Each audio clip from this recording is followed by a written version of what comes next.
And welcome back to another episode of Born to Talk About Sports. I am your host, Steve Bourne.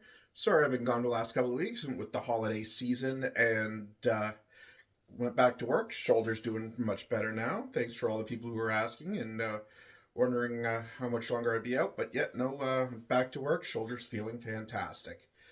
So as you can see, got my Josh Allen 17. It is Super Wildcard Weekend. Very entertaining last week in the NFL with Buffalo coming back to take the AFC East away from Miami. Despite injuries on both sides, Buffalo pulled that one out. And tomorrow on, I guess what's today, uh, um, that Buffalo will be playing or hosting Pittsburgh for the in the AFC Super Wildcard Weekend. But I'm going to run through my predictions, starting with the two games today. As in we're recording this on the Saturday, starting at 4 o'clock is Cleveland Browns at the AFC South champion Houston Texans, thanks to Jacksonville's choke job against Tennessee this past Sunday. Um, Not a lot of history between these two teams outside of the Deshaun Watson trade, who is not playing because of injury. The only really other cool thing about these teams is basically these two cities, Houston and Cleveland, only have teams because their original franchises in these cities moved to Baltimore and Tennessee. You got the veteran Joe Flacco, who just spent the last year in purgatory with the Jets. And you've got rookie CJ Stroud, who's missed a couple of games with a concussion, but he's got the offensive rookie of the year on lockdown. I'm still going to go with the Cleveland Browns just because they do have some veterans on there, including Kareem Hunt and Amari Cooper. Also with Joe Flacco. Yeah, I think it's going to be close, but I am going to go with the Cleveland Browns. Then the night game, it's the Ice Bowl. Possibly the coldest game in NFL history coming up. Minus, they're saying up to minus 30, 27 to 30 Fahrenheit winds in Kansas City for the Kansas City Chiefs and the Miami Dolphins. I feel sorry for anybody who has to be at that game tonight. Um, I think Kansas City wins. I think it's going to be very low scoring. I wouldn't be surprised if it's 9-6, just a battle of field goals. Feel sorry for the kickers because there's a good chance a toe could break. They'll have to cushion up those kicking shoes because those footballs are going to be hard as rocks.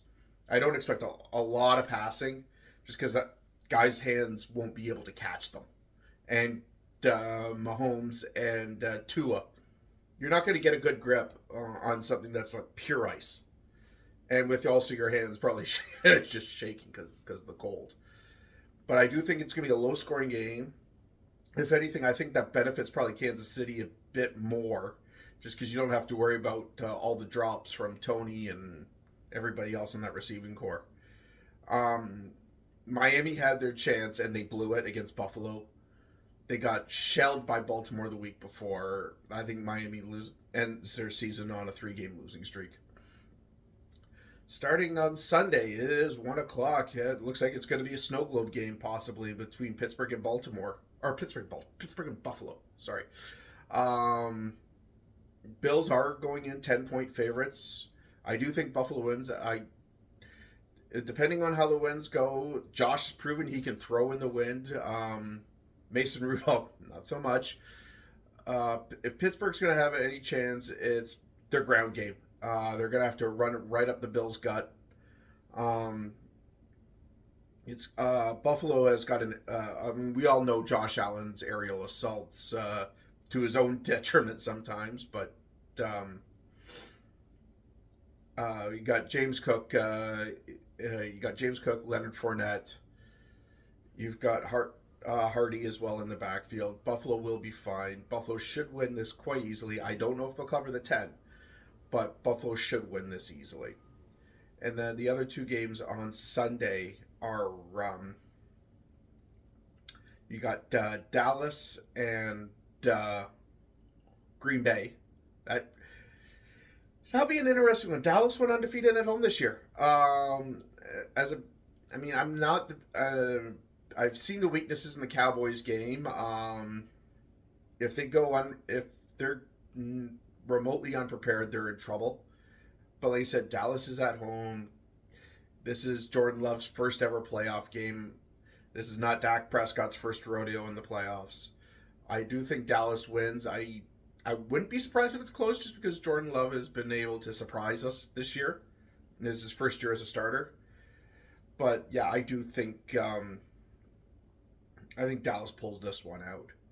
And then the other game on Sunday, it's Detroit and the Rams, Goff versus Stafford. All the years that Stafford was in Detroit, this is his actually first game in Detroit in the playoffs. Um, I think Detroit's right for a wild card loss here. I hate saying I've been a big Lions supporter all year. I even said going into the year, look out for the Lions. And I didn't think honestly they'd win the division, but I also didn't expect Minnesota to get decimated with injuries.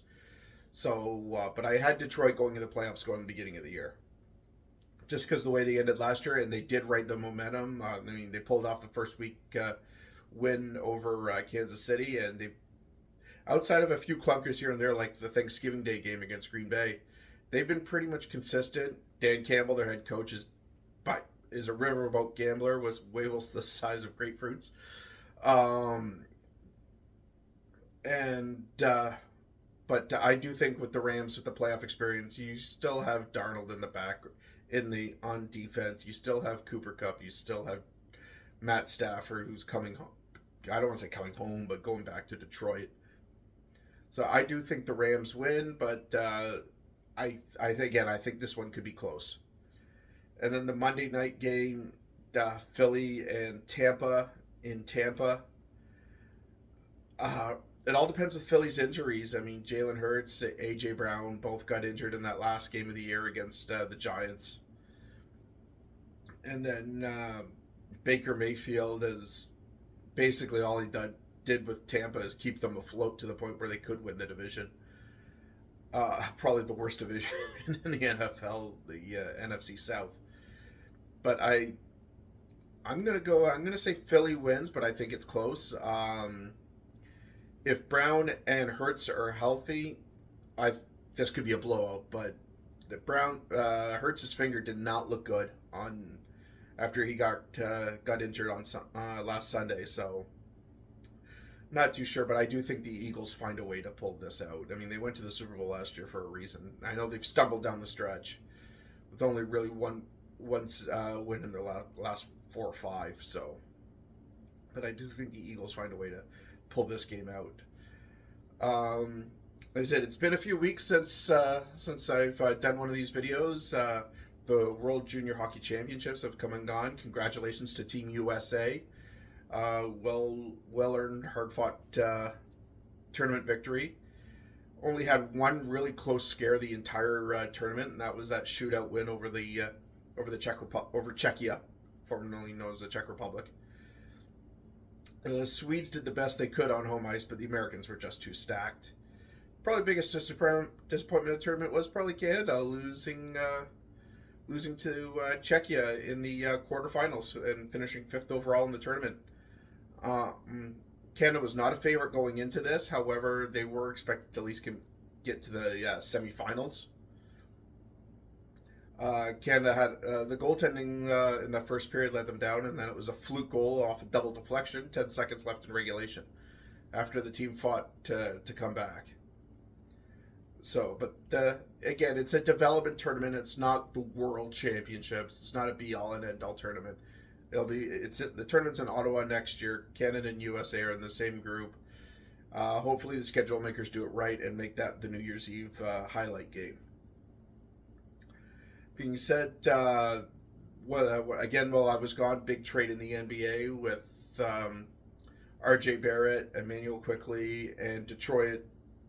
New York had possession of the Pistons' second-round pick, flipped that to Toronto for OG Anunoby, Malachi Flynn, and Precious Achiuwa. I guess the Raptors are starting a bit of a tear-down rebuild. And it looks like, Manuel quickly is a free agent, and hopefully the Raptors can extend him. Barrett just signed a big extension with the Knicks um, before he got traded to Toronto. It looks like Barrett's happier than a pig in you know what in Toronto. And then you've got OG. OG pretty much, from everything I read, said that he didn't plan on signing an extension with the Raptors and wanted to test free agency. So Raptors got what they could for him.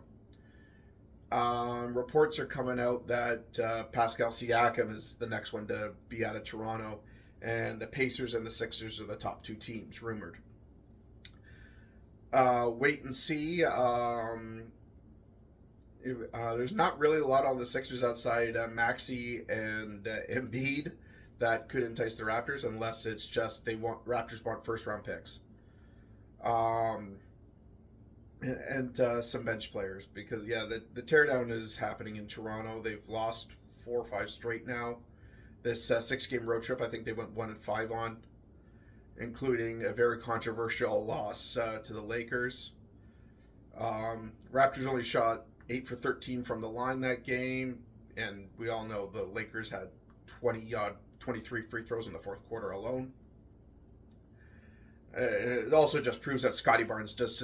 I think that Laker game came down to that Scotty Barnes doesn't have the respect from the officials that a lot of people think he probably should. That Anthony Davis obviously has. And again, this is the biggest problem a lot of people have with the NBA is the refs have blatantly said, we don't call the rule book. We call it by the players on the court. And it'll never change. Hell, even the NBA's tried to bring in flopping penalties, and the officials refuse to call them. So either the NBA needs to reevaluate their officiating staff, or just give up and let the refs call the game the way the refs want to, and not what the rule book says. In the NHL, Leafs set down Samsonov, brought him back up after a week or so. So who knows what's going on there? Reports saying Elvis Merzinglis wants out of Columbus. And in baseball, free agency, Marcus Stroman signed a 2-year deal with the Yankees, and I had a feeling that was going to happen once he opted out for his deal with the Cubs.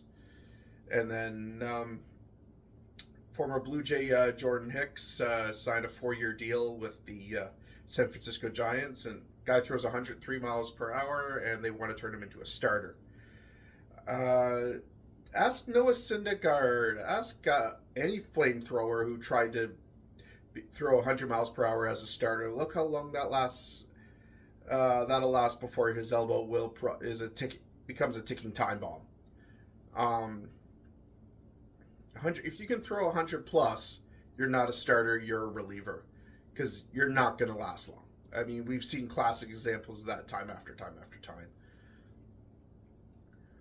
There are some reports that Jorge Soler is close to signing with either Toronto or Boston.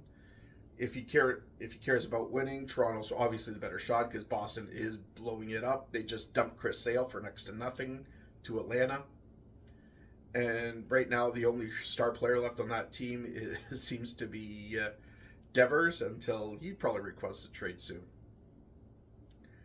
But and then Wander Franco situation in Dominican is getting more and more strange, sad, disgusting, shocking. He's been released on his own recognizance, for last I heard, in the Dominican Republic, but it looks like he won't be allowed in the United States. Tampa has made a few moves, and they acquired a shortstop. They obviously don't believe Wander Franco's part of the future of that franchise.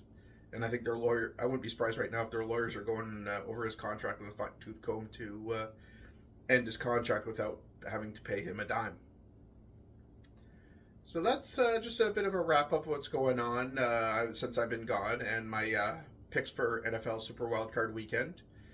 Next week will be the divisional rounds, where Baltimore and San Francisco come off their first-round byes, and we'll see. And I'll see you guys next week. And until then, stay safe out there.